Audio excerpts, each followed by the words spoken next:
దివ్యవాణి TV ప్రేక్షకులందరికీ శుభోదయం. యేసుక్రీస్తు పరిశుద్ధ నామంలో ప్రియులారా, మీ అందరికీ స్వాగతం, సుస్వాగతం.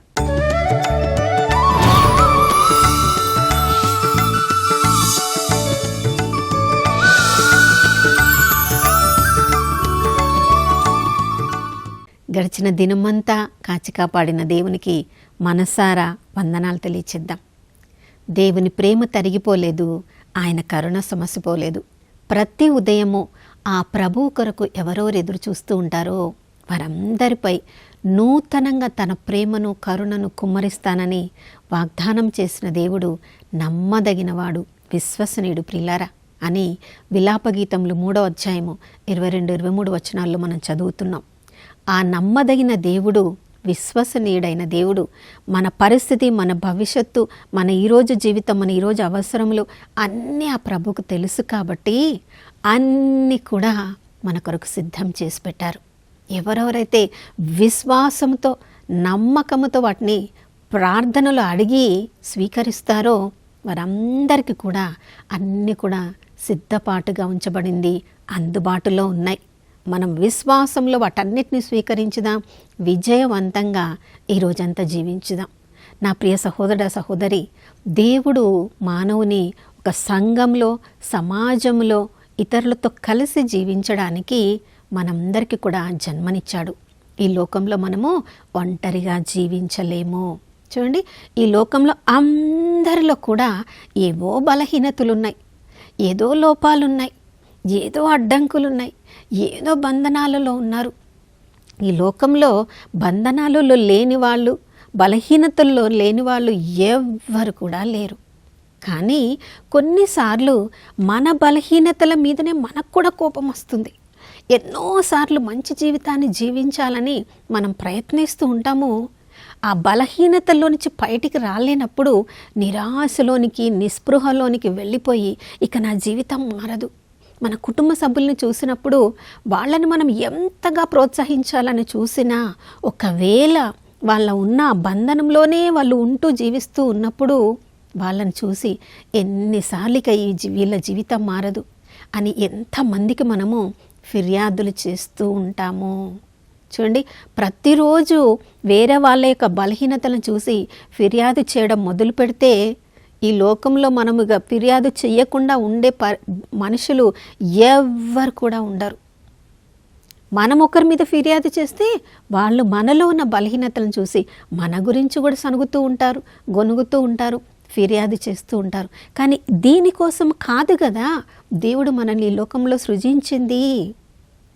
ఆ దేవుని ఊపిరిని మనలో ఊదినప్పుడు, మనలో ఆ తండ్రి దేవుడు తనను తాను చూసుకున్నప్పుడు నాలాగా ఉన్న వీళ్ళు నాలాగా అధికారం నెరపాలి, నాలాగా అందరినీ దీవించాలి, నాలాగా అందరినీ ప్రోత్సహించాలి, నాలాగా అందరినీ ప్రేమించాలి అని దేవుడు ఈ లోకంలోనికి మనల్ని పంపించాడు. ప్రియులారా, దేవుడు ప్రేమ స్వరూపుడు. ప్రేమ లేనివాడు దేవుని ఎరుగనివాడే అని మనం చదువుతున్నాం. అయినప్పటికీ కూడా ఇతరుల మీద చూపించే ప్రేమ కంటే ఇతరుల గురించి చేసే ఫిర్యాదులే ఎక్కువగా ఉంటాయి. మరి మనందరి మీద ఫిర్యాదు చేయగలిగిన వ్యక్తి యేసు ప్రభు. యేసు ప్రభువు ఎవరి మీదైనా ఫిర్యాదులు చేశారా? ఎవరిని చూసైనా గొనిగారా? ఎవరిని చూసైనా సనిగారా? పాపం లేని వ్యక్తి, ఏ లోపం లేని వ్యక్తి యేసుప్రభు మాత్రమే. కానీ ఎవరిని కూడా తృణీకరించకుండా, ఎవరిని గురించి ఫిర్యాదు చేయకుండా అందరిని ప్రేమిస్తూ ప్రేమిస్తూ ప్రేమిస్తూ ఉన్నారు ప్రియులారా. మరి యేసుప్రభు కూడా మనిషే కదా. యేసుప్రభు ఫిర్యాదులు చెయ్యలేనప్పుడు, చెయ్యకుండా తనను తాను నియంత్రించుకొని అందరిని ప్రేమించగలిగినప్పుడు ఆ యేసు ప్రభు ప్రేమ, ఆ యేసు ప్రభు మనస్తత్వం మనము కలిగి ఉంటే మనకి కూడా అది సాధ్యం ప్రియులారా. చూడండి, ఫిలిప్పీలకు రాసిన లేఖ 2వ అధ్యాయం 5వ వచనంలో క్రీస్తు మనస్తత్వాన్ని మీ మధ్య ఉండనివ్వండి. క్రీస్తు మనస్తత్వము అందరిని ప్రేమించే మనస్తత్వము, ఎవరిని గురించి కూడా ఫిర్యాదులు చేయని మనస్తత్వం. ప్రియులారా, ఒక జరిగిన సంఘటన ఇలా నేను విన్నాను. స్పెయిన్లో మౌంట్ సెరాట్ అనే ఒక గురువులు ఉండే మఠానికి చెందిన ఒక ఆశ్రమంలో వాళ్ళు మౌనము వహించడము చాలా ప్రధానమైనది. 2 సంవత్సరములకు ఒకసారి వాళ్ళు మాట్లాడడానికి వాళ్ళకి పర్మిషన్ ఇస్తారంట. ఆ 2 సంవత్సరాల తర్వాత వాళ్ళు ఎంతసేపు మాట్లాడవచ్చంటే 2 మాటలు మాట్లాడాలి. అంతగా వాళ్ళు నియంత్రించుకోగలరా లేదా అని వాళ్ళు గురువులుగా మారకముందు అలాంటి తర్ఫీదునిస్తారంట. ఇక అలాంటి మఠంలో ప్రవేశించడానికి ఒక యువకుడు వచ్చాడు. ఎందుకంటే బయట గురువులను చూసినప్పుడు తనకి చాలా సంతోషం అనిపించింది.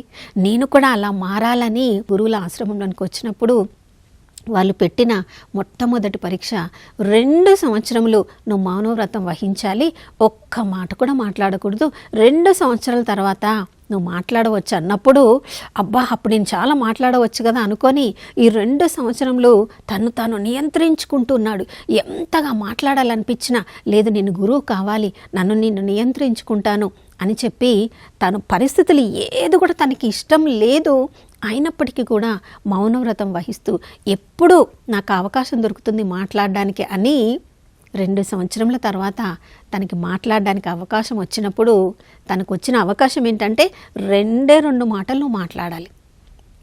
అప్పుడు ఆలోచించుకున్నాడు. చూడండి 2 సంవత్సరముల తర్వాత 2 మాటలు మాట్లాడాలంటే ఏం మాట్లాడి ఉండవచ్చు?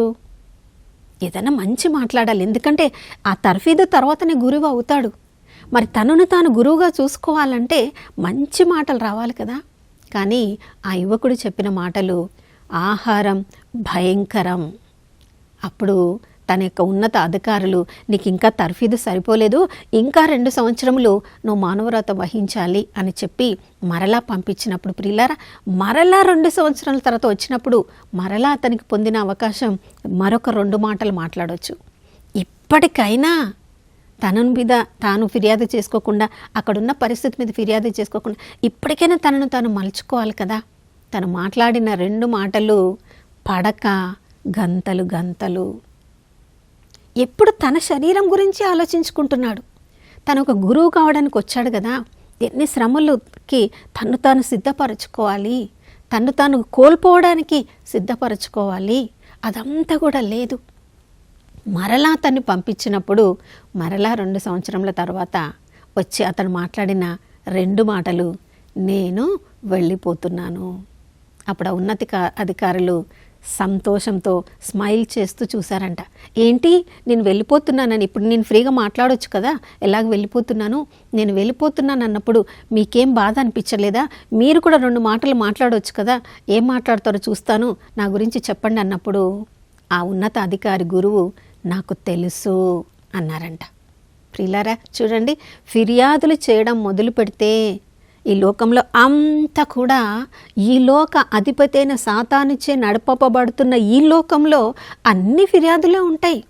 అన్ని పరిస్థితులు మనం కొనవలసే ఉంటుంది, అన్ని పరిస్థితులు సనగవలసే ఉంటుంది. కానీ యేసుక్రీస్తు ప్రభువుల వారు చూపించిన దారి చూడండి. యేసుక్రీస్తు ప్రభువుల వారిని కూడా ఫిర్యాదులు చేసేవాళ్ళు ఉన్నారు. యేసు ప్రభు అందరికీ మంచి చేశారు, అందరినీ స్వస్థపరిచారు, అందరి కన్నీళ్లు తుడిచారు, అందరినీ ఆదరించారు. ఒకరిని పెద్ద ఒకరి చిన్న అని చూడలేదు. ఒకరు చాలా పుణ్యాత్ములు, ఒకరు చాలా పాపాత్ములు అని ఎవరిని కూడా వర్గీకరణ చేయలేదు. ప్రభుని ఎవరెవరు ఆహ్వానించారో వాళ్ళందరి దగ్గరికి వెళ్ళారు ప్రియులారా. కానీ అంత మంచి వ్యక్తి మీద కూడా సనిగేవాళ్ళు, గొనిగేవాళ్ళు, ఆయన గురించి ఫిర్యాదులు చేసే ధర్మశాస్త్ర బోధకులు, పరిసయ్యులు ఉన్నారు. ఎందుకంటే తమను వాళ్ళు గొప్పగా భావించుకుంటున్నారు. లూకాసు వార్త 15:1 నుంచి మనం చదివినప్పుడు సుంకరులు, పాపులు యేసుప్రభుని ఆహ్వానించినప్పుడు ఆయన వారి గృహానికి వెళ్ళి భోజనం చేసినప్పుడు ఆయన వారి బోధ వినడానికి, యేసుప్రభు బోధ వినడానికి వాళ్ళు ఎంతోమంది వచ్చినప్పుడు ఈయనేంటి ఈ పాపులతో కూర్చొని ఉంటున్నాడు, ఈ సుంకర్లతో కూర్చొని ఉంటున్నాడు, వారి గృహాలకు వెళ్తున్నాడని యేసుప్రభు మీద కూడా ఫిర్యాదులు చేస్తూ ఉన్నారు. ప్రియులారా, శారీరక జీవితము ఆత్మైక జీవితానికి బద్ధ శత్రువు. శరీరానికి మనము తృప్తినిచ్చినంత వరకు ఆత్మలో మనము ఉజ్జీవంగా ఉండలేము. యేసు ప్రభు తన శరీరాన్ని నలగగొట్టుకొని ఈ శరీరం ప్రకారం జీవించకుండా ప్రతి క్షణము తండ్రిని నేను మహిమపరచాలి, తండ్రికి ఇష్టంగా నేను జీవించాలి, తండ్రి చిత్తమే చేయాలి అని నిర్ణయం తీసుకొని ఈ లోకానికి వచ్చారు. కాబట్టి ఈ లోక ప్రమాణాల ప్రకారం జీవించలేదు ప్రియులారా.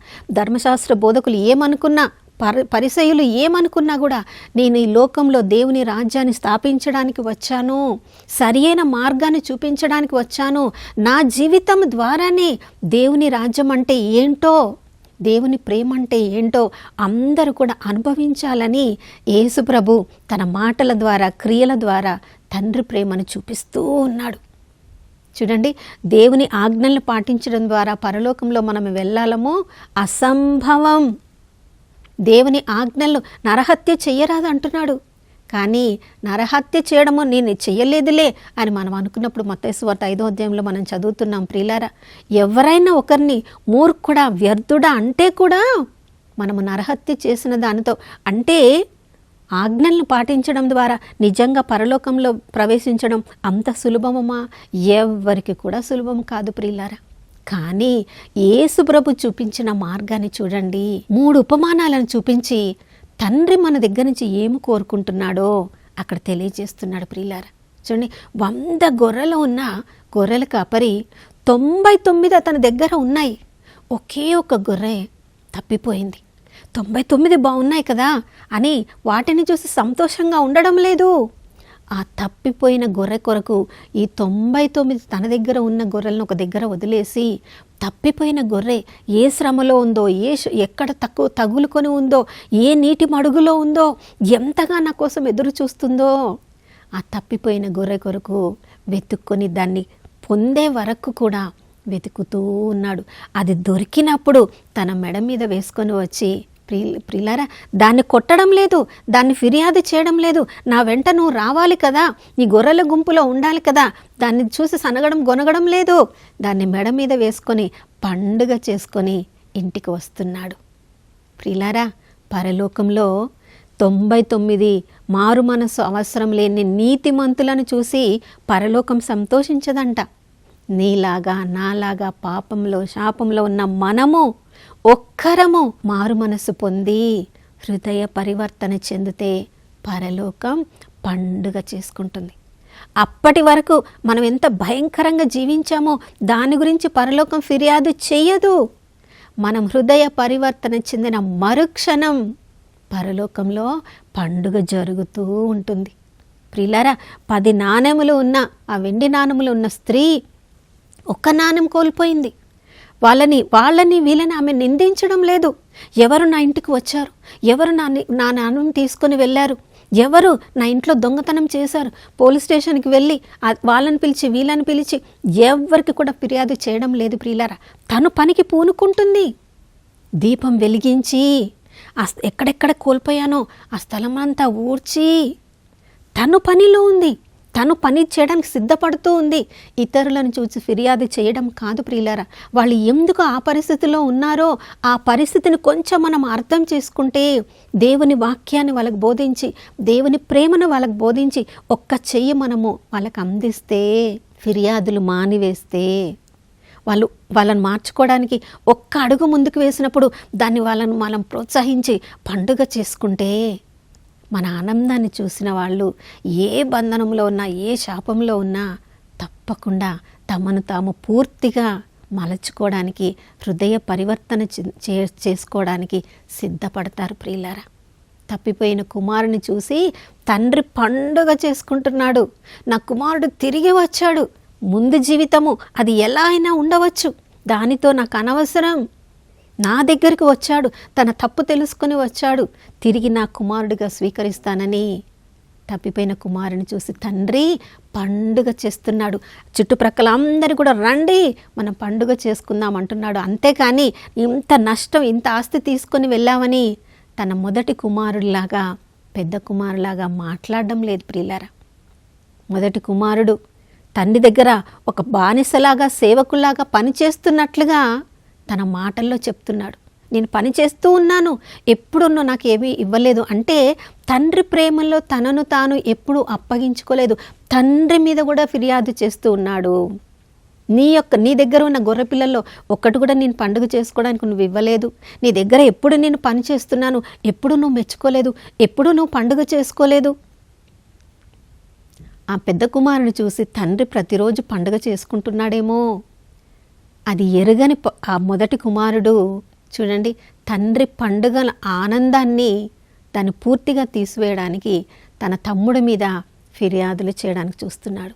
అక్కడ ఉన్న పండుగ వాతావరణం అంతా కూడా ఫిర్యాదులతో నింపడానికి ప్రయత్నించి చూడండి, అందరి ముందు తన ఇంటిలో లోపలికి రాకుండా బయట నిలబడితే చూసిన సేవకులు, బానిసలు, పండగకు వచ్చిన వాళ్ళందరూ ఆ తండ్రి పరిస్థితి ఎలా ఉంటుంది? నా ప్రియ సహోదర సహోదరి, మనం కూడా ఒకరి మీద ఒకరం ఫిర్యాదులు చేసుకుంటూ ఉంటే మన అందరినీ ప్రేమిస్తున్న పరలోకపు తండ్రి కూడా మనల్ని చూసి కన్నీరు కారుస్తూ ఉంటాడు. నేను నా కుమారుడిగా కుమార్తెలుగా అందరినీ ఈ లోకంలో వాళ్ళు ఎన్ని పాపాలు చేసినా నా యొక్క కుమారుని యొక్క పరిశుద్ధ రక్తము వాళ్ళకు సిద్ధపరచి ఎప్పుడెప్పుడు వాళ్ళు మారు మనసు పొందుతారా అని ఫిర్యాదులు చేయకుండా ఎదురు చూస్తూ ఉన్నప్పుడు ప్రియులారా, ఆ పరలోకపు తండ్రిని ప్రేమను మనం అర్థం చేసుకోకుండా ఒకరి మీద ఒకరం ఫిర్యాదులు చేసుకున్నంత వరకు మన జీవితాన్ని మనం మార్చుకోలేము, ఇతరుల జీవితానికి మనము ఆటంకంగా ఉంటాం. మనము పండుగ చేసుకోలేము, పండుగ చేసుకునే వాళ్ళ పరిస్థితిని కూడా మనం మార్చేస్తాం. మరి ఈ ఉదయకాలంలో ఫిర్యాదులు చేసేలాగా ఉండాలనుకుంటున్నామా? పండుగ చేసుకునే వాళ్ళలాగా మన పరిస్థితి మారిపోవాలా? పరలోకపు తండ్రి ఈ ఉదయకాలంలో మనందరికి కూడా ఆహ్వానిస్తూ ఉన్నారు. ఇశ్రాయేలు ప్రజలు ఐగుప్తు నుంచి బయటికి వచ్చిన తర్వాత ప్రతి పరిస్థితుల్లో పండుగ చేసుకోవాలి. ప్రతి పరిస్థితుల్లో వాళ్ళు సనుగుతూ గొనుగుతూ ఉన్నారు కాబట్టి పాలు తేనెలు జాలు వారే కనాను దేశానికి వాళ్ళు వెళ్ళలేకపోయారు. ప్రియులారా, మన కనాను దేశం పరలోకంలో ఉంది. మనం కూడా సనగడం, గొనగడం, ఇతరుల మీద ఫిర్యాదు చేయడం ఆపివేయడానికి ఈ ఉదయకాలంలో మనందరికీ కూడా ఆ దేవుని అభిషేకం కుమ్మరింపబడాలని ప్రార్థించుకుందాం. నాతో కలిసి ప్రార్థించండి. పరిశుద్ధమైన దేవానికి స్తోత్రములు తండ్రి. ప్రభా, మేమందరం కూడా పాపాత్ములమే. ఫిర్యాదు చేయగలిగింది యేసయ్య మీరు మాత్రమే. కానీ ఎప్పుడు కూడా మా జీవిత విధానాన్ని బట్టి మా మీద ఫిర్యాదులు తండ్రికి చేయకుండా, మా మీద సనగడం గొనగడం చేయకుండా ప్రతి క్షణము కూడా మీ కల్వరి ప్రేమ మాకు అందుబాటులో ఉంది, మాకు సిద్ధంగా ఉంది. ఎవరెవరైతే ఆ కల్వరి త్యాగపూరితమైన ప్రేమను, సిలువ ప్రేమను అర్థం చేసుకుంటారో, తమ యొక్క పాపములను ఒప్పుకుంటారో, తమ యొక్క పాపములను కొరకు మారు మనస్సు పొందుతారో వారందరి కొరకు పరలోకంలో గొప్ప పండుగ జరగబడుతూ ఉంటుంది అని సత్యము తెలుసుకోవడానికి ప్రభా, ఇంతగా మిమ్మల్ని ప్రేమిస్తున్నానని సిలువలో మా కోసం మీ యొక్క ప్రేమను చూపించిన తండ్రి మీకు స్తోత్రం. మా కొరకు మీ ప్రేమను కావాలనుకునే మేము ఇతరులను చూసినప్పుడు ప్రభా, వాళ్ళను కూడా మీరు అంతగా ప్రేమిస్తున్నారని మర్చిపోయి వాళ్ళ మీద సనగడం గొనగడం చేస్తూ ఉన్నాం. వాళ్ళు మా కుటుంబ సభ్యులే కావచ్చు, మా కొలీగ్సే కావచ్చు, మా చుట్టుప్రక్కల జీవించే వాళ్ళే కావచ్చు. ప్రభా, మేము చేస్తున్న ఫిర్యాదుల ద్వారా ఎన్నోసార్లు వాళ్ళ మనసు నొప్పించి ఉంటాం. వారిలో ఉన్న మీ మనసును కూడా నొప్పించి ఉంటాం. ఈ ఉదయకాలంలో మా జీవితాలను నూతనీకరించండి. క్రీస్తులో ఉన్న ప్రతి వ్యక్తి నూతన వ్యక్తి అన్నావు ప్రభా. ఈరోజు మేము ఎవరి మీద సనగకుండా గొనగకుండా ఫిర్యాదులు చేయకుండా మా వంతు శక్తిగా మేము అందరినీ ప్రేమించి అందరి జీవితాల్లో మార్పు కలిగించడం ద్వారా పరలోకంలో పండుగ జరగడానికి మేము కారకులు కావడానికి మీ యొక్క ప్రేమను మా ద్వారా ఈరోజు అందరికీ చూపించమని యేసయ్య పరిశుద్ధ నామంలో అడిగి వేడుకొనిచున్నాం తండ్రి, ఆమేన్. అని ప్రియులారా, యాకోబు రాసిన లేఖ 5వ అధ్యాయం 9వ వచనంలో ఒకరి మీద ఒకరు ఫిర్యాదులు చేసుకోరాదు, అప్పుడు మన మీద కూడా ఎవరు ఫిర్యాదులు చేయరు, అంతిమ తీర్పున దేవుడు కూడా మన మీద ఫిర్యాదులు చేయరు. కాబట్టి ఈ గొప్ప ఉన్నతమైన స్థితిలో ఈరోజంతా మనం జీవించడానికి మనం సిద్ధపడదాం. ఆ దేవుని కృప మనకు తోడుగా ఉంది. మరొక నూతన శుభోదయంలో మనం అందరం కలుసుకునే వరకు దివ్యవాణి టీవీని వీక్షిస్తూ ఉందాం. ఇమ్మానుయేలు, దేవుడు మనతో ఉన్నారు.